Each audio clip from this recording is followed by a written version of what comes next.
दिलों पर राज करता है किरदार हमारा, ये नाम किसी सहारे का मोहताज नहीं।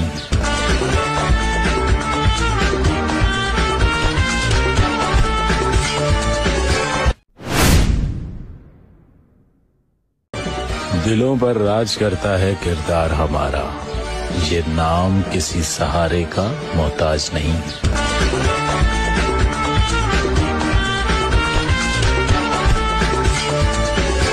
तुम्ही जो प्रेममध्ये व्हिडिओ पाहिला तो क्रिएट करणं अगदी सोपं आहे। सर्व एडिटिंग तुम्हाला आपण व्हिडिओमध्ये सांगितले आणि हा व्हिडिओ आहे तो पण कॅपकटमधून क्रिएट केला आहे। चॅनलवरती कोणी नवीन असेल तर चॅनलला सबस्क्राईब करून ठेवा। हा व्हिडिओ क्रिएट करण्यासाठी कॅपकट तुम्हाला ते ओपन करायचं आहे। कॅपकट तुम्ही ते ओपन केल्यानंतर सिम्पली तुम्हाला प्रोजेक्टचं ऑप्शन आहे त्यावरती क्लिक करायचं आहे आणि इथून तुम्हाला तुमचा ते फोटो आहे इथून स्लाइड करायचं आहे। सिम्पली अशा प्रकारे इथून आपण हा फोटो ॲड करूया।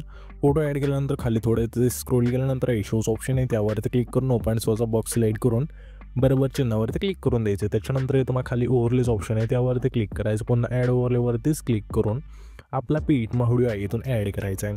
हा व्हिडिओ तुम्ही ॲड केल्यानंतर त्याच व्हिडिओवरती क्लिक करायचं। खाली थोडे अशा वेळेस स्क्रोल करा, हे तुम्हाला एक्स्ट्रा कोडचं ऑप्शन मिळून जाईल त्यावरती क्लिक करायचे। त्याच्यानंतर इथून सॉन्ग ॲड होऊन जाईल। सॉन्ग ॲड झाल्यानंतर ह्याच फोटोवरती क्लिक करून ह्याच्या फोटोची लेंथ असे जेवढं सॉन्ग आहे तिथपर्यंत न्या।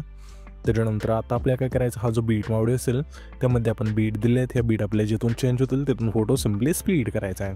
पहिली बीट आपली इथे चेंज होते तर सिम्पली काय करायचं, ह्याच फोटोवरती क्लिक करू स्प्लिट करूया। ह्याच्या पुढची बीट इथे चेंज होते, ह्याच फोटोवरती क्लिक करू स्प्लिट करूया। ह्याच्या पुढची बीट आपली इथे चेंज होते इथून स्प्लिट करूया आणि आपली शेवटची बीट इथे चेंज होते, ठीक आहे, इथून स्प्लिट करूया। अशा प्रकारे फोटो इथून स्प्लिट केल्यानंतर आता आपल्याला सिम्पली काय करायचं, पहिली जी म्हणजे पहिला जो फोटो जिथून संपते आणि दुसरा चालू होते ते तेच अशा प्रकारे आणि बीट व्हिडिओवरती क्लिक करून स्प्लिट करायचा पहिली म्हणजे दुसरा ऑप्शन आहे त्यावरती क्लिक करून दुसरा जो भाग असेल बीट व्हिडिओचा इथून डिलीट करून टाका। आता तुम्हाला सिम्पली काय करायचं, पहिल्या इंजूट आल्यानंतर इथून आता आपल्या PNG ॲड करायच्यात। तर मी सांगतो तशा प्रकारे नाही, इथून तुम्हाला PNG ॲड करायचं, ठीक आहे। तर पहिले तुम्हाला काय करायचं, सिम्पली आपल्याला नाही इथे आल्यानंतर थोडा पहिला भाग असेल इथून अशा वेळेस स्प्लिट करा आणि डिलीट करून टाका, ठीक आहे। अशा प्रकारे आता आपल्या इथून म्हणजे लिरिक्स चालू होतं, सॉन्गचा डायलॉग येतो तर इथपर्यंत येतो, ठीक आहे, इथून स्प्लिट करूया अशा प्रकारे व्हिडिओ। त्याच्यानंतर दुसरा डायलॉग इथे येतो आपल्या, ठीक आहे, इथून स्प्लिट करा। तिसरा डायलॉग इथे येतो, चौथा इथे येतोय आणि पाचवा इथे येतो आणि सहावा, ठीक आहे, 6 आपण PNG दिलेलं। तर अशा वेळेस 6 इथून भाग केल्यानंतर यामध्ये तुम्हाला आता PNG इथून ॲड करायचे आहेत। तर सिम्पली हा जो म्हणजे बीट व्हिडिओचा वेगळा भाग झाला त्यावरतीच क्लिक करायचं। खाली थोडं ते स्क्रोल करून रिप्लेसचं ऑप्शन आहे त्यावरती क्लिक करून पहिलं PNG इथून ॲड करायचे। तर अशा प्रकारे दुसऱ्या पुढचे ज्या 5 PNG असतील ते तुम्हाला ॲड करून घ्यायचे, ठीक आहे। सिम्पली ह्या बीट व्हिडिओवरती क्लिक करून रिप्लेसचं ऑप्शन आहे खाली त्यावरती क्लिक करून अशा वेळेस दुसरं PNG इथून ॲड करायचं आहे आणि हे जे पण PNG इथून मी ॲड करचाल ना त्याला आपल्या सिम्पली ॲनिमेशनमधला फेड इनचा जो फेड असेल तो तुम्ही इथून देऊन घ्यायचा आहे, म्हणजे इनमध्ये हा इफेक्ट आहे तो मिळून जाईल, ठीक आहे। इनमध्ये आहे तिथून सिलेक्ट करा आणि बरोबर चिन्हावरती क्लिक करा।